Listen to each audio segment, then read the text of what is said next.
सभागृह चालवतोय, पण मूळ कामकाजापर्यंत मात्र यायला आपल्याला 5 वाजून जातात. आज आपण काय करतो? नियम 57 चा वापर करून आपण चर्चेला जेवढे दिवस असतात ते दिवस कमी करून घेतो. काही सदस्य मी बोलल्यानंतर टीका टिप्पणी करतात.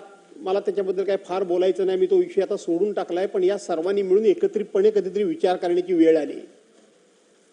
आणि आता आपण या मागण्या ज्या आहेत, डिमांड्स आहेत, याला मोजून 3 तास फक्त आता वेळ देणार आहात. आणि 3 तासामध्ये दोन्ही बाजूच्या सदस्यांनी बोलायचंय. थोडा वेळ वाढवाल. अध्यक्ष महोदय, मुख्य कामकाज तरी काय सभागृहासमोरचं याचा एकदा कधीतरी चर्चा लेखाजोखा काय आपण मांडणार आहोत की नाही मांडणार आहोत? अध्यक्ष महोदय, मुख्य कामकाजाला आपण काय वेळ देणार आहोत की नाही, काय महत्व देणार आहोत की नाही, याचा कधी आपण विचार करणार आहोत की नाही? आणि म्हणून अतिशय वेदनेपायी मी या ठिकाणी बोलतोय. आपण त्या ठिकाणी नोंद घ्या अगर घेऊ नका, परंतु हे महाराष्ट्राच्या विधिमंडळाच्या एकंदरीत वैभवाच्या दृष्टीनं आणि त्याच्या उच्च परंपरेच्या दृष्टीनं काही योग्य असं मला वाटत नाही. आणि म्हणून अध्यक्ष महोदय, मी या ठिकाणी चर्चेला सुरुवात करतो. अध्यक्ष महोदय, आजच्या पुरवणी मागण्यांचे विषय जे आहेत ते सामान्य प्रशासन विभाग, महसूल व वन विभाग, कृषी पशुसंवर्धन, दुग्ध व्यवसाय विकास व मत्स्य व्यवसाय विभाग, शालेय शिक्षण विभाग, क्रीडा विभाग आणि मराठी भाषा विभाग अशा पद्धतीच्या 5 विभागांवर या ठिकाणी चर्चा आपण आता सुरू करतोय. अध्यक्ष महोदय, आज मी साधारणपणे थोडंसं सामान्य प्रशासन ह्या विभागाकरता म्हणून पहिल्यांदा सुरुवात करणार आहे.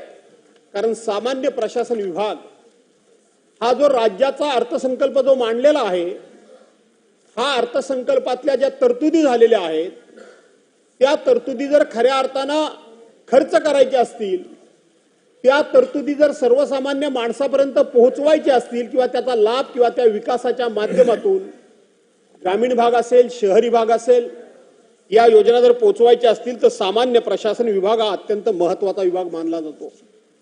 अध्यक्ष महोदय, गेल्या 2, 3, 4, 5 वर्षाची आपण एकंदरीत आकडेवारी काढली तर आपल्याला अर्थसंकल्पामध्ये त्या विभागाला आपण तरतूद करून घेतो मोठ्या प्रमाणामध्ये. परंतु एकंदरीत ऍव्हरेज जो तरतूद झालेल्या रकमा आहेत त्या रकमांपैकी 46% 46 पॉइंट आणि 16% म्हणजे 46% जेमतेम खर्च हा तो मंजूर अनुदानापैकी, मंजूर रकमांपैकी फक्त पैसे खर्च होत आहेत. यापेक्षा काही खर्च होत नाहीत. आपण सगळे लेजिस्लेटिव्ह आहोत. आपण इथं योजना निर्माण करणं, योजना तयार करणं, दिलेल्या अर्थसंकल्पाच्या तरतुदीला मान्यता देणं हे लोकप्रतिनिधी म्हणून आपलं काम आहे. परंतु त्याची अंमलबजावणी करण्याचे अधिकार हे लोकप्रतिनिधीला अजिबात नाही. ती एक्झिक्युटिव्ह बॉडी, त्या ठिकाणी त्यांना अधिकार असतात, आपल्याला अधिकार नसतात. पण आपण जर ते पैसे खर्च होऊ शकले नाहीत, त्या योजना झाल्या नाहीत, तर त्याची जिम्मेदारी, त्याची जबाबदारी, त्याचं उत्तरदायित्व हे मात्र लोकप्रतिनिधींच्याकडे येतं किंवा जे कोणी सरकार असेल त्या सरकारच्याकडे जातं.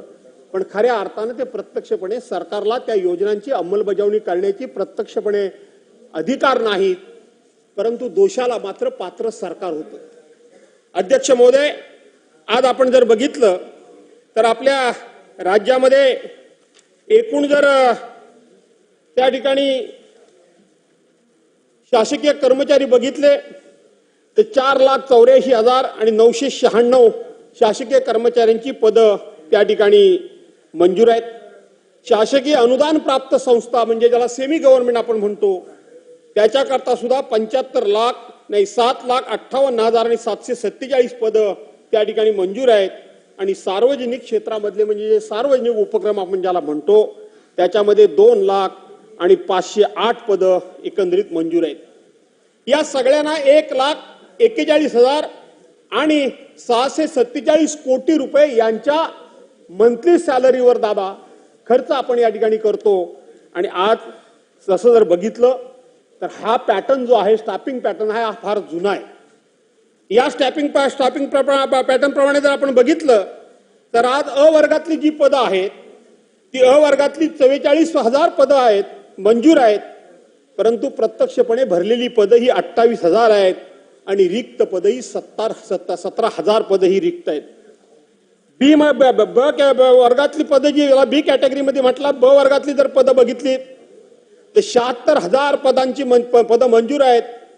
त्यापैकी 47,000 पदांची भरती झालेली आहे, भरती झालेली आहे आणि 29,000 पदं आजही रिक्त आहेत.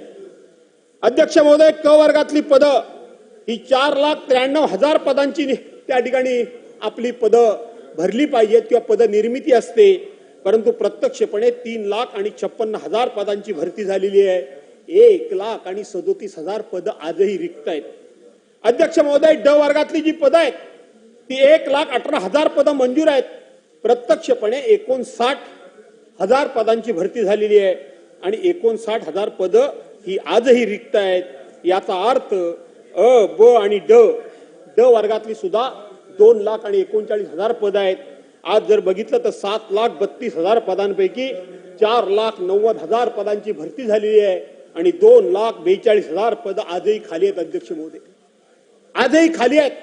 अध्यक्ष महोदय, आपल्याला जर मी मगाशी म्हटल्याप्रमाणे आपण या जर तरतुदी आहेत, आपण आता तरतुदी किती केलेल्या आहेत अध्यक्ष महोदय?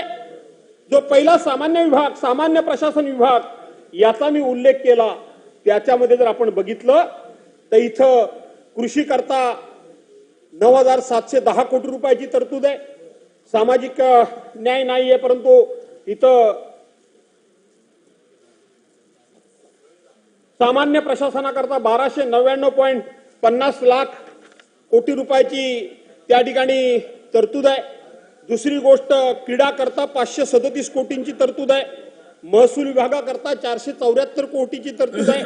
पशुसंवर्धन करता 390 कोटींची तरतूद आहे आणि वित्त विभागाकरता 208 कोटींची तरतूद आहे आणि मराठी भाषेकरता या ठिकाणी 225 कोटींची तरतूद आहे. त्याचबरोबर मत्स्य विभागाकरता 208 कोटी रुपयांची तरतूद आहे. अध्यक्ष महोदय, ही तरतूद केलेली असताना ज्या वेळेला ही 2,42,000 पदं ही ज्यावेळेला रिक्त होतात त्यावेळेला आपण हा त्या विभागाकरता मंजूर करून घेतलेला हा निधी खर्च कसा होणार याचा विचार आपण सर्वांनी करण्याची गरज आहे. आज आपण बघितलं तर प्रशासनामध्ये, सामान्य प्रशासनामध्ये जर बघितलं तर पोलीस दल सुद्धा येतं, त्या ठिकाणी महसूल विभाग येतो, बांधकाम विभाग येतं, कृषी विभाग येतो, जे म्हणून काही सगळे विभाग आहेत.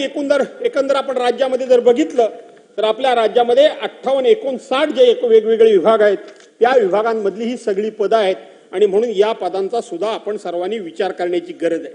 अध्यक्ष महोदय, मला किती वेळ आपण देणार मला माहित नाही, परंतु 3 तासामध्ये मला माहित आहे आपण वेळ वाजवणार आणि म्हणून सामान्य प्रशासनाच्या बाबतीत सुद्धा सरकारनं विचार करण्याची गरज आहे. आज सामान्य प्रशासन विभागामध्ये जर आपण बघितलं तर काम करणारा वर्ग कोण आहे? काम करणारा वर्ग हा क वर्ग, ड वर्ग, क वर्ग, ड वर्ग, ई वर्ग, हा जो खालचा वर्ग आहे हा काम करणारा वर्ग आहे आणि आपण पदनिर्मिती मात्र करतो अध्यक्ष महोदय, ती फक्त क्लास 1 पदांची पदनिर्मिती करतो. सांगायचं झालं तर पूर्वी आपल्या राज्यामध्ये CS म्हणजे मुख्य सचिव हे एक पद होतं. आता त्याच्या अवतीभोवती 3-4 पद, सहसचिव, सहाय्यक सचिव, उपमुख्य सचिव हे सगळे पद झाली. त्याच्या खाली आल्यानंतर पूर्वी दादा प्रधान सचिव एकच होते, पण आता प्रधान सचिवाच्या अवतीभोवती 3-4 सचिव, प्रधान सचिव, मुख्य सचिव, उपसचिव काय जे आहेत ते. जिल्ह्याला गेल्यानंतर पूर्वी जिल्हाधिकारी एकच होता, आता जिल्हाधिकारी, सहजिल्हाधिकारी, उपजिल्हाधिकारी, परत ऍडिशनल जिल्हाधिकारी, अतिरिक्त जिल्हाधिकारी ही पदं झाली. त्याचबरोबर तुम्ही खाली गेलात तहसीलदार जर बघितलात, तहसीलदार, सहाय्यक तहसीलदार, त्याला दुसरा तहसीलदार, बीडीओ जर तुम्ही बघितलात तर बीडीओ, सहाय्यक बीडीओ, ही सगळी वरची जी पदं आहेत, क्लास 1 पदं आहेत, या पदांमध्ये आपण वाढ केली. खरं तर एकेकाळी आपल्याकडे अशा पद्धतीची कुठलीही कम्युनिकेशनची सोय नव्हती. आज सगळ्या प्रकारची कम्युनिकेशनची सोय आहे. आज कम्युनिकेशनच्या माध्यमातून जग अतिशय जवळ आलंय. अशा वेळेला ऑफिसमध्ये बसणारी पदं, ही पदं आपण वाढवली आणि प्रत्यक्षपणे साईडवर काम करणारे, प्रत्यक्षपणे ग्राउंडवर काम करणारे ही पदं मात्र आपण कमी केली. अतिशय सोप्या भाषेमध्ये सांगायचं झालं तर आज आपल्याकडे दादा लाईट असतो, लाईट गेला तर आपल्याला पहिल्यांदा आठवण लाईनमनची करावी लागते. लाईनमनची पदं वर्षानुवर्ष आपण भरलीच नाही. आपण एक्झिक्युटिव्हला ऍडिशनल एक्झिक्युटिव्ह, डेप्युटी इंजिनियरला ऍडिशनल डेप्युटी इंजिनियर हे करतात का आहे? कशा करता हे सगळं करायचं? आता तुमच्याकडे प्रत्येक गोष्ट ऑनलाईन झालेली आहे आणि मग ऑनलाईन झालेली असताना फिजिकली काही गोष्टी करण्याची गरज नसताना जे प्रत्यक्षपणे साईडवर काम करतात ती पदं भरती आपण करतच नाही आणि मात्र वरची पदं आपण भरतोय. आपण सांगतो काय की प्रशासनाला यांचा या ठिकाणी पगाराचा खर्च हा परवडत नाही. एका IAS ऑफिसरचा खर्च किंवा एका कलेक्टरचा महिन्याचा खर्च किती, त्याच्यामध्ये प्रत्यक्षपणे फील्डवर काम करणारे 10 कामगार त्या ठिकाणी येतील. इतके 10 कामगार वाढले तर निश्चितपणे त्या कामामध्ये इफिशियन्सी वाढेल आणि म्हणून प्रशासनामध्ये सुद्धा आपण इथं कधीतरी फेरबदल करण्याची गरज आहे असं माझं स्पष्ट मत आहे अध्यक्ष महोदय. इथं कुठेतरी फेरबदल करण्याची गरज आहे आणि म्हणून प्रशासनाच्या बाबतीत ही रचना करत असताना आपण दिवसागणिक प्रशासनाला जबाबदार कमी धरतोय आणि अधिकार मात्र त्यांच्या दिवसागणिक आपण वाढवायला लागलेलो आहोत आणि म्हणून जेवढे अधिकार वाढवाल तेवढी त्यांची जबाबदारी सुद्धा नक्की करण्याची गरज आहे. तर आणि तरच आपल्याला अपेक्षित अशा पद्धतीचा रिझल्ट मिळेल. नपेक्षा आपल्याला अपेक्षित रिझल्ट मिळेल असं मला वाटत नाही आणि म्हणून याचा विचार सुद्धा आपण करण्याची गरज आहे. अध्यक्ष महोदय, दुसरा विभाग म्हणजे महसूल विभाग. राज्यातला आणि देशातला महसूल विभाग हा सगळ्यात महत्वाचा विभाग आहे. ज्यावेळेला देशाला 15 ऑगस्ट 1947 साली स्वातंत्र्य मिळालं त्यावेळेला आपल्याकडे सुशिक्षित लोकांचं प्रमाण फार कमी होतं. संपूर्ण इंग्रजी भाषेचा प्रभाव आणि इंग्रजी भाषेतूनच सगळा व्यवहार चालत होता आणि आपल्या महाराष्ट्रापुरेसं बोलायचं झालं तर मोडीमध्येच फक्त त्यावेळेला व्यवहार चालायचे. मोडीमधूनच कागदपत्र सगळी पूर्तता होती. त्यावेळेला ठराविक शहरं सोडली तर कुठेही लाईट नव्हता. आता सारखे मोबाईल वगैरे सोडा पण साधा टाईपरायटर सुद्धा नव्हता, साधा लाईट सुद्धा नव्हता. त्या मेणबत्तीच्या प्रकाशामध्ये, घासलेटच्या दिव्याच्या म्हणजे रॉकेलच्या दिव्याच्या प्रकाशामध्ये महसूल विभागानं हातानं लिहून एक देशाचा दस्तऐवज तयार करून आज ह्या देशाचा प्रत्येक दस्तऐवज मजबूत करण्याचं महत्वाचं काम जर कुणी काही केलं असेल तर ते महसूल विभागानं केलेलं आहे. महसूल विभागानं केलेलं आहे. आज प्रत्येक योजना, प्रत्येक गोष्ट आपण ज्यावेळेला या ठिकाणी जाहीर करतो त्यावेळेला सगळ्यात जास्त जबाबदारी आपण ही महसूल विभागावर टाकतो. प्रत्येक गोष्टीची जबाबदारी, प्रत्येक नवीन योजना ही महसूल विभागाच्या डोक्यावर आपण मारून मोकळं होतो, कलेक्टरच्या डोक्यावर आपण मारून मोकळं होतो, कमिशनरच्या डोक्यावर मारून मोकळं होतो. मला असं वाटतं की महसूल विभाग अधिक सक्षम करण्याकरता म्हणून या ठिकाणी महसूल विभागाची ताकद वाढवण्याची गरज आहे.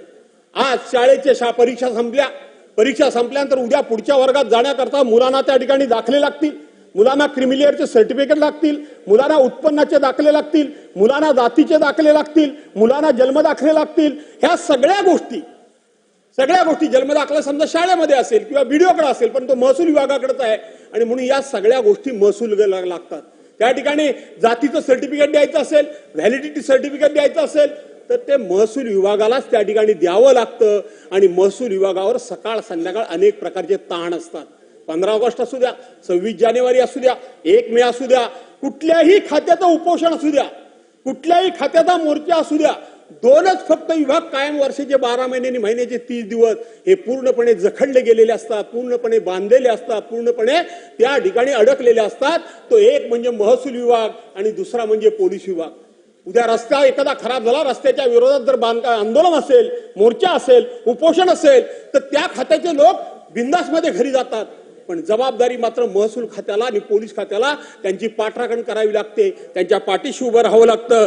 आणि म्हणून अध्यक्ष महोदय, या महसूल खात्याकडे माझा आता बावनकुळे साहेब नुकतेच बाहेर गेले, बराच वेळ इथं बसले होते, परंतु या महसूल खात्याकडे बरेच वर्षाकरता माझी एक मागणी आहे. आमच्या कोकणामध्ये मोठ्या प्रमाणामध्ये वणवे लावले जातात, वणवे लागत नाहीत, वणवे लावले जातात. अध्यक्ष महोदय, आजकाल कोकणामध्ये सुद्धा कोणी शेती करत नाही. पूर्वी शेती करत असायची माणसं त्यावेळेला कधीतरी भाजावण करताना वणवे जायचे किंवा त्या ठिकाणी पूर्वी शेती मोठ्या प्रमाणात करायचे. गुरंढोरं भरपूर असायची, त्यांना चारा लागायचा, त्यांना गवत लागायचं, म्हणून ते गवत चांगलं रुजावं म्हणून वणवे त्याला वणवलं जायचं. पण आता सकाळ संध्याकाळ दादा वणवे लागतात. संपूर्ण जैवविविधता जाळून खाक होतीये. परवांच्या राज्यपाल महोदयांच्या भाषणामध्ये जैवविविधतेचं रक्षण, या ठिकाणी आपलं आयुर्वेद वाढवण्याच्या दृष्टीनं त्याच्यामध्ये उल्लेख आहे. कोकणामध्ये निसर्गतः आयुर्वेदिकाच्या वनस्पती मोठ्या प्रमाणात आहेत. अध्यक्ष महोदय, या कोकणाच्या वणव्यातून मी एक माझी दुःखद घटना तुम्हाला मी सांगतो. एक काळ कोकणामध्ये गेल्यानंतर कोकणातले आमदार वगैरे आहे तिथं, आम्हाला खारुताई दिसायची. आम्हाला त्या ठिकाणी तितर बटर ज्याला म्हणतात त्याला कोकणामध्ये कवडे म्हणायचे ते दिसायचे, आम्हाला केकाटी दिसायची, आम्हाला पोपटांचे थवेच्या थवे झाडामध्ये दिसायचे. आम्ही संध्याकाळी घराच्या बाहेर पडलो की कुठेतरी ससा दिसायचा, कुठेतरी भेकर दिसायचं, कुठेतरी दादा कोले दिसायचे. आज कोकणामध्ये बाहेर गेल्यानंतर तुम्ही ही यातली काही दिसत नाही, काहीही दिसत नाही. लोक काय सांगतात, कोकणामध्ये जंगलतोड मोठ्या प्रमाणात झाली, मोठी नष्ट झालं नाही. हे सगळ्यात जास्त नष्ट झालं असेल तर वणव्यांमध्ये झालं. एक हृदयद्रावक घटना सांगतो. एकदा मी माझ्या घरी चाललो होतो आणि निवळी सारखं गाव आहे, त्या माळावर वणवा लागला होता. त्याही बाजूने गवत पेटत होतं धडधड, त्याही गावात पेटत होतं. मध्येच माझी गाडी आली आणि म्हणून मी थांबलो, कारण कुठल्याही क्षणी तो वणवा, म्हणजे त्याला जीप टाकणं म्हणतात, तो आपल्या गाडीवर येईल आणि म्हणून सुरक्षितता म्हणून मी त्या ठिकाणी थांबलो. मी थांबलो असताना तिथं वरती पक्षी असे घिरट्या घालत होते, घिरट्या घालायचे आणि त्या वणव्यामध्ये ते खाली पडायचे. मी माझ्या ड्रायव्हरला म्हणालो, माझा मोठेपणा, मी माझ्या ड्रायव्हरला म्हणालो, अरे काय आहे या पक्ष्यांना, काही समजतं की नाही, हे पक्ष्यांना काही कळत नाही का, खाली आग पेटले आणि हे धडाधड त्या आगीमध्ये आपला जीव टाकतायत. माझा ड्रायव्हर त्यावेळेला असा बोलला, साहेब तसं नाहीये, ते त्या पक्ष्यांची घरटी त्या झाडावर आहेत, त्या घरट्यांमध्ये त्यांची पिल्लं आहेत, त्या घरट्यांमध्ये त्यांची अंडी आहेत आणि त्यांची पिल्लं, त्यांची अंडी मुकी असली तरी ती आई आहे. ती घरटी आपल्या पोराला वाचवण्याकरता, आपली घरटं वाचवण्याकरता, आपलं अंड वाचवण्याकरता म्हणून ती घिरट्या घालते आणि तो पक्षी त्या आगीमध्ये भस्मसात होतो, जळतोय, पडतोय. अतिशय मनाला चटका लावून गेलेली घटना आहे. त्या दिवसापासून अनेक वेळा या सभागृहामध्ये मी सांगतोय की काय नाही काहीतरी ह्या वणव्यावर बंधन करा, काय नाही काहीतरी ह्या वणव्यांना आळा घातला पाहिजे. मीच पालकमंत्री असताना एका गोष्टीला मी आळा घातला. रस्त्याच्या कडेला वाढलेलं गवत, हे गवत काढण्याच्या ऐवजी त्यावेळेला पीडब्ल्यूडीचे कर्मचारी त्याला आग लावायचे आणि आग लावून ते गवत बाजूला करून ते स्वच्छ झाल्यासारखं वाटायचं. पण त्याच वेळेला तो वणवा डोंगरामध्ये जायचा आणि सगळं डोंगरच्या डोंगर पेटायचे. आपण कायद्याने त्याला बंधन केलं की अशा पद्धतीनं तुम्ही कुठेही या ठिकाणी वणवे लावू नका, ते गवत छाटा, कापा, काढा, काही करा. आणि म्हणून माझी मंत्री महोदयांना विनंती आहे की मागच्या वेळेला सभागृहामध्ये मी सांगितलं, त्यावेळेला CS होते श्रीवास्तव साहेबांनी सांगितलं हे योग्य आहे, आम्ही काहीतरी या ठिकाणी निश्चितपणे याच्यावर उपाय करण्याचं काम करू. मला आठवतंय, सुधीर भाऊ आता सभागृहात नाहीयेत, ते अर्थमंत्री असताना त्यांनी त्यांच्या भागामध्ये या वणव्यांवर बंधन घालण्याकरता म्हणून बजेटमध्ये 500 कोटी रुपयाची तरतूद केली. त्यांनी काय केलं त्याचा अभ्यास करायला पाहिजे, ह्याची माझी सातत्यानं मागणी आहे. आणि म्हणून मंत्री महोदयांना माझी विनंती आहे की नक्की त्यांनी त्या आळा घालण्याकरता काय केलं. मी ज्यावेळेला त्याचा फॉरेस्टचा राज्यमंत्री होतो तेव्हा कोकणामध्ये मोठ्या प्रमाणामध्ये त्या ठिकाणी सामाजिक प्रबोधन होण्याकरता वगैरे आपण पोस्टर लावली, पण त्यांनी काही फार मोठा काही फरक पडला नाही. याला कायद्याने बंधन कसं करता येईल आणि या लोकांना नुकसान भरपाई कशी देता येईल याचा सुद्धा विचार या ठिकाणी करावा, अशा पद्धतीची मी आपल्याला विनंती करतो. दुसरा विषय घेतो तो आमच्या कोकणातला मत्स्य विषय मी या ठिकाणी घेतो. अध्यक्ष महोदय, मत्स्य विकास मंत्री या ठिकाणी आहेत. मत्स्य विकास मंत्र्यांना मी सांगेन 2014 ते 2024 पर्यंत 10 वर्षामध्ये एकही NCDCचं प्रकरण झालं नाही. तुम्ही तपासून बघा, माझं चुकत असेल तर मी दुरुस्त व्हायला तयार आहे. NCDCचं एकही प्रकरण झालं नाही. आज NCDCच्या माध्यमातून कोकणामध्ये मत्स्य विकास, मत्स्यमारीच्या बोटी बांधल्या जातात. 10% लाभार्थी, 20% आपलं राज्य सरकार द्यायचं आणि बाकीचे केंद्र सरकार द्यायचं. पण 2014 पासून आपण एकही आपला महाराष्ट्र सरकारचा जो हिस्सा असतो तो हिस्सा दंड दिल्यामुळे NCDCचं एकही प्रकरण झालं नाही. झाला काय परिणाम? पहिले 20% मिळाले, त्या मच्छीमार बांधवांनी बँकेची कर्ज काढली, बोटी बांधायला घेतल्या, बँकेचे हप्ते सुरू झाले आणि केंद्र सरकारचा आणि राज्य सरकारचा हिस्सा आला नाही. त्यामुळे त्या बांधलेल्या अर्धवट बोटी दादा तुमच्या इथे भागामध्ये आहेत आणि अर्धवट बोटी तशाच राहिल्या आणि शेतकऱ्यांच्यावर, आपल्या मच्छीमार बांधवांच्यावर मोठ्या प्रमाणामध्ये कर्जाचा डोंगर तयार झालाय. 937 कोटी रुपये एकत्रित कर्ज आहे. माननीय दादांच्याकडे आपण 2-3 वेळा मीटिंग घेतली आणि 2-3 वेळा मीटिंग घेऊन दादांना विनंती केली की अनेकांना तुम्ही हजारो कोटी रुपये मंजूर करता. माझ्या कोकणातले 720 किलोमीटरचा जो मच्छीमार बांधव आहे त्याचं फक्त आणि फक्त 937 कोटी रुपये कर्ज आहे. ते एक माफी तुम्ही माफ करा असं मी माननीय अजितदादांना सांगितलं आणि मग अजितदादांना मी सांगितलं की 937 कोटी रुपये एक माफी तुम्ही माफ करा आजही त्याची बैठकीचं प्रोसिडिंग वगैरे सगळं माझ्याकडे आहे. दादांनी त्यावेळेला असे म्हणाले की होय, कधीतरी कोकणातल्या माणसांकरता हे एक माफी त्या ठिकाणी झालेलं कर्ज माफ करायला पाहिजे. मला असं वाटतं त्याच्यावर पुन्हा चर्चा घडवा. तुमच्या विभागाला बजेट तर फारच कमी आहे, पण त्याच्यावर पुन्हा कधीतरी एकदा घडतं. दादा, तुम्ही पण कोकणातले आता बरेचसे सगळे मंत्री आहात. मगाशीच मुख्यमंत्री म्हणाले सगळ्या कोकणपट्टीवर फक्त एकटा भास्कर जाधव निवडून आला. आम्हाला आनंद आहे. हे जर केलं तर सर्वांनी एकत्र येऊ, काही वाईट नाहीये. आपल्या भागाकरता आपण करायला काय चुकीचं आहे? सर्वांनी एकत्रित करा, आम्ही त्याच्यामध्ये येऊ, काही चुकीचं नाही त्याच्यामध्ये. आणि म्हणून 937 कोटी रुपये दादांची मानसिकता आहे ते माफ करायची. आपण सर्वांनी त्यांना पुन्हा ते आठवण केली तर निश्चितपणे ते पैसे माफ होतील. त्याचबरोबर एक अतिशय नजीकच्या टप्प्यामध्ये विषय आलाय.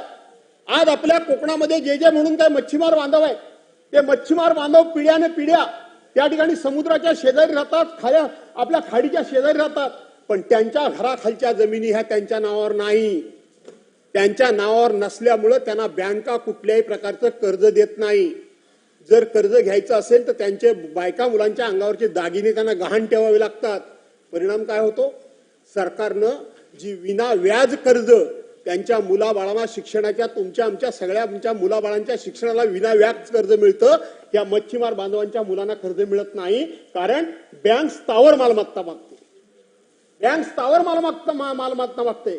बँक दागिन्या बिगिन्यावर ह्या कर्ज देत नाही. ती तुम्हाला वैयक्तिक कर्ज देते, परंतु शिक्षण याच्याकरता देत नाही. आणि म्हणून 26 फेब्रुवारी 2010 या राज्यातला पहिला राष्ट्रीय फिश फेस्टिवल मुंबईमध्ये BKC मध्ये झाला. पृथ्वीराज चव्हाण मुख्यमंत्री होते, मधुकरराव चव्हाण मत्स्यमंत्री होते, मी मत्स्य राज्यमंत्री होतो आणि आदरणीय पवारसाहेब केंद्रीय कृषी मंत्री होते. तिथं हा विषय मांडला आणि पवार साहेबांनी ताबडतोब तिथं सांगितलं की ह्या मच्छीमार बांधवांच्या घराखालच्या जमिनी आहेत, त्याचा आपण प्रॉपर्टी टॅक्स घेतो, पण त्या जमिनी त्यांच्या नावावर नाही. त्या जमिनी त्यांच्यावर नावावर नाहीत आणि म्हणून ते प्रॉपर्टी टॅक्स त्यांचा घेतो. त्या जमिनी त्या मच्छीमार बांधवांच्या नावावर करा असा त्यावेळेला निर्णय झाला. आणि 18 जून 2010 त्याचा GR सुद्धा निघाला.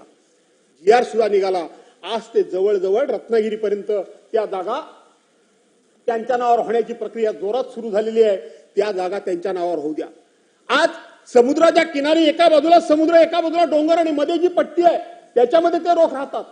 त्यांना राहण्याकरता त्यांची मुलं बाळं, त्यांचे संसार वाढले, त्यांची कुटुंब वाढली, सुना बाणा आल्या, त्यांच्यामध्ये शिक्षण आलं, पण त्यांच्याकडे जागा नाही. मला बाकीच्या ठिकाणचं माहित नाही, पण मी ज्या ठिकाणी प्रतिनिधित्व करतो त्या ठिकाणी मच्छीमारांच्या घराच्या बाहेर साधं महिलेकरता तुळशी वृंदावन सुद्धा नाही. का तर जागाच नाही. असणार कुठून तुळशी वृंदावन? आणि म्हणून त्यावेळेला आणखीन एक निर्णय आपण करून घेतलेला आहे, तो म्हणजे काही गावठाणं जी आहेत या गावठाणांमध्ये ह्या मच्छीमार बांधवांना वसवलं पाहिजे. त्यांना तिथं वसवलं पाहिजे. त्यांना तिथं नेऊन त्यांचं त्या ठिकाणी त्यांचं घर वगैरे त्यांची वस्ती तयार केली पाहिजे. त्याचाही आपण सर्वांनी विचार करावा अशा प्रकारची विनंती करतो. मच्छीमार बांधवांकरता सोमवंशी कमिटी, मीच त्यावेळेला राज्याचा 1 2 4 5 मिनिटं 30 मिनिट झाले, जाऊ द्या, होऊ द्या. आता काय नाहीतरी बाकीची चर्चा चालतात. मी काही कोणावर टीका कुठे काही करत नाही. अजिबात टीका वगैरे काय करून उपयोग नाही, कारण लगेच बेल वाजते. आणि म्हणून टीका वगैरे मी काय करत नाही. अध्यक्ष महोदय 5 7 8 मिनिटं घेतो. आणि म्हणून सोमवंशी कमिटीचा रिपोर्ट प्रमाणे त्यांना आपल्याला अधिक काय सुविधा देता येतील त्याचाही विचार करा. अध्यक्ष महोदय, दुसरा विषय जो आहे तो शिक्षण. या शिक्षणाचा कारभार म्हणजे अजबच आहे अध्यक्ष महोदय. आपण जर बघितलं शिक्षणाचा कारभार जर आपण बघितलं अध्यक्ष महोदय तर अजबच आहे. आज आपण 64,000 शाळा, किती 64,000 शाळा या खाजगीकरणाकरता काढण्याकरता म्हणून आपण या ठिकाणी निर्णय घेतलेला आहे. अध्यक्ष महोदय, साधारणपणे एकूण अर्थसंकल्पाच्या 15% अर्थसंकल्पीय रक्कम ही शिक्षणावर खर्च व्हावी अशी अपेक्षा आहे. अध्यक्ष महोदय, आपलं राज्य शिक्षणावर अतिशय कमी खर्च करणारं राज्य आहे.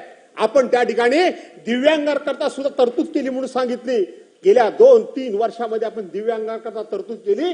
3% सुद्धा केलेल्या तरतुदीपैकी रक्कम आपण खर्च करू शकलो नाही. आज शिक्षणासारखा महत्वाचा प्रश्न आहे अध्यक्ष महोदय. किती शिक्षकांच्या जागा खाली आहेत अध्यक्ष महोदय? 1,04,499 प्राथमिक शाळांपैकी 10,397 शाळांमध्ये अद्यापही पिण्याची सोय नाही, पाण्याची सोय नाही अध्यक्ष महोदय. अनेकांना संरक्षण भिंत नाही, अनेकांना त्या ठिकाणी खेळाचं मैदान नाही, अनेक ठिकाणी शिक्षक नाही, अनेक ठिकाणी इमारती नाही. ही त्याची सगळी आकडेवारी या ठिकाणी माझ्याकडे आहे. सगळी आकडेवारी माझ्याकडे आहे, परंतु मी ती काढून या ठिकाणी आपला वेळ घेऊ इच्छित नाही. आणि म्हणून शिक्षणाकरता म्हणून आज पुरेशी शिक्षण सर्व शिक्षा अभियान 2009 साली सर्व शिक्षा अभियान केंद्र सरकारनं सुरू केलं.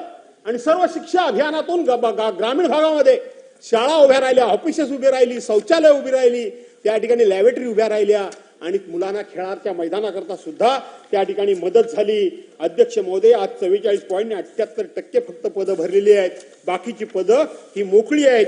याचा सुद्धा विचार करा अध्यक्ष महोदय. दुसऱ्या बाजूला अध्यक्ष महोदय, आपण जर सांगितलं तर मराठी भाषा, कृषी, पशुसंवर्धन आणि दुग्धा करता फक्त आपण 5 कोटी रुपयाची तरतूद केलेली आहे. काल दादानी आज भाषणामध्ये जो सांगितलं, आम्ही एवढे कोटी दिले, आम्ही तेवढे कोटी दिले, आपण राईट ऑफ रिप्लाय काय घेतला नाही. विरोधकांचं काही मतच ऐकून घ्यायचं नसेल ठरलं तर करायचं काय त्याला? तुम्ही काय म्हणता तेवढं ऐकलं पाहिजे. 5 कोटी रुपये, फक्त 5 कोटी रुपये या ठिकाणी दुग्ध व्यवसाय करता दिलेले आहेत. ज्याला धवल क्रांती म्हणतात महाराष्ट्राची, हरित क्रांती झाली, धवल क्रांती ज्याला उल्लेख केला जातो, त्या धवल क्रांती करता तुम्ही फक्त 5 कोटी रुपये दिलेत. आणि उत्तरामध्ये माननीय अर्थमंत्र्यांनी सांगितलं, काळजी करू नका, आम्ही पुरवणी मागण्या त्या ठिकाणी देणार आहोत. गेल्या वर्षी 1,97,000 कोटी रुपयाच्या तुम्ही पुरवणी मागण्या सभागृहासमोर आणल्यात. तुम्ही सांगितलं तर आम्ही आर्थिक शिस्त बिघडून दिली नाहीत. याचा अर्थ तुम्ही आताही कबूल केलं की आम्ही पुढे सगळ्या योजना चालवणार आहोत, त्या पुरवणी मागण्यांवरच योजना चालवणार आहात, हे सगळं तुम्ही कबूल केलं. आणि म्हणून अध्यक्ष महोदय, मी या पुरवणी मागण्यांवर माझे विचार करत असताना मला एवढंच फक्त तुम्हाला सांगायचं आहे की आपण इथं प्रशासनावर त्या ठिकाणी पुरेपूर लक्ष देणं गरजेचं आहे. महसूल विभाग आपण स्ट्रॉंग करणं गरजेचं आहे. विद्यार्थ्यांचं शैक्षणिक त्या ठिकाणी धोरण आणि शैक्षणिक सुधारणा होण्याकरता त्याला ठिकाणी लागणाऱ्या मूलभूत सोयी सुविधा पुरवणं गरजेचं आहे. 64,000 शाळा आपण खाजगी विकासकांना द्यायचा त्या ठिकाणी निर्णय जाहीर केला. आणि दुसरी गोष्ट अध्यक्ष महोदय, आज मराठा समाज आरक्षण मागतोय, ओबीसी म्हणतोय आमच्या आरक्षणाला हात लावू नका, दुसरे समाज मागतायत, तिसरे समाज मागतायत. अध्यक्ष महोदय, आपण एक गोष्ट लपवताय की ह्या सगळ्या नोकऱ्या खालच्या संपवून टाकल्यात आणि आउटसोर्सिंग करून या ठिकाणी कॉन्ट्रॅक्ट बेसिसवर बहुसंख्य आपला क ड आणि ई वर्गातील सगळे जो काही नोकर वर्ग आहे हा भरून टाकला. एका बाजूला आम्ही आरक्षणाकरता भांडतोय आणि दुसऱ्या बाजूला ज्यांना ह्या आरक्षित जागा असायला पाहिजेत त्या आरक्षित जागा सरकारनं संपवून टाकायचं घाट घातलेला आहे. आणि म्हणून अध्यक्ष महोदय, सरकारनं हे राज्य आपलं आहे म्हणून त्या ठिकाणी करावं. आणि दुसरी गोष्ट अध्यक्ष महोदय, एकच विनंती करतो की शेवटी शरीरातला एखादा अवयव कमी असून संपूर्ण शरीर क्षमतेने काम करू शकणार नाही. गेल्या 2.5-3 वर्षामध्ये विरोधी पक्षाच्या माणसांना आपण एकही रुपया निधी दिलात नाही, एकही रुपया दिलात नाही. तुम्ही राज्याचे या ठिकाणी ट्रस्टी आहात, तुम्ही राज्य तुमच्याकडे जनतेने हाताने मोठं विश्वासानं दिलेला आहे. आणि म्हणून विरोधी पक्ष की सत्ताधारी पक्ष अशा प्रकारचा भेदभाव न करता या ठिकाणी हे सगळं राज्य आमचं आहे अशा भावनेनं सर्वांना तुम्ही पहा, अशा प्रकारची विनंती करून मी या ठिकाणी थांबतो. जय हिंद, जय महाराष्ट्र. बबनराव लोणीकर.